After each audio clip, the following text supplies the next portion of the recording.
Well, when we first launched, it was primarily Reuters Insider, Reuters content with about 50 partners. And since then, we've grown that network to about 200.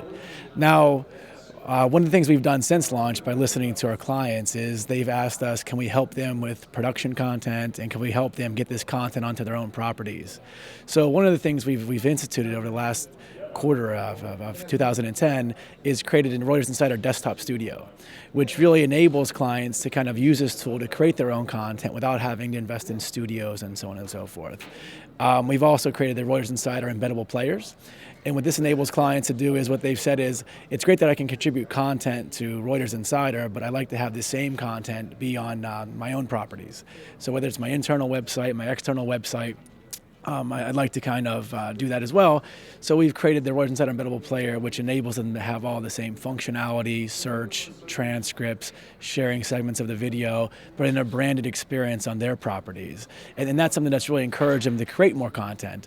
Because of course they value the distribution to reach our 500,000 desktops, but the ability to actually have the same content show up on their own properties, integrated through their own search APIs, has been very powerful. Why do business people look at videos where they could look at an analyst report, let's say?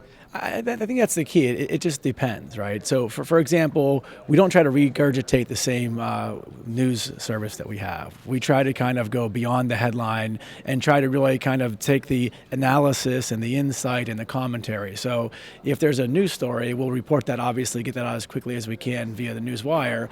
But then video gives us a chance to take a step back and really kind of analyze and provide that insight into, what it means. It's kind of like the so what factor. So what we've seen analysts do in regards to the research reports is they've seen a change in the consumption behavior of the PDFs. Some of them aren't being read. Some people are losing their appetite to read a 40-page document. So what they've done is we've kind of worked with a few to create a very kind of concise 90-second format, if you will. So you come out and you do your hypothesis, you do your justification, and then you do your call to action. And it's about multimedia, so you link the actual research report to the video. So as the video is playing, you could actually reference back to the research report. So in some respects, we've seen that video can complement the research report quite well.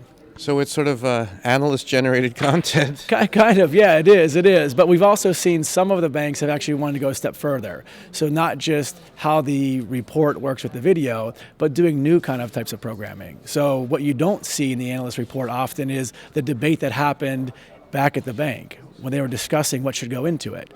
What you're seeing is the result.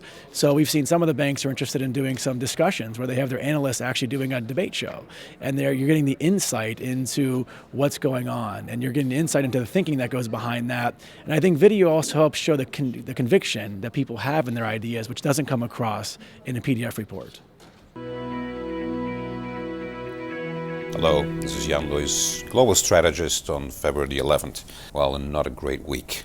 Equities are reaching new highs, so did commodities, so did high yield.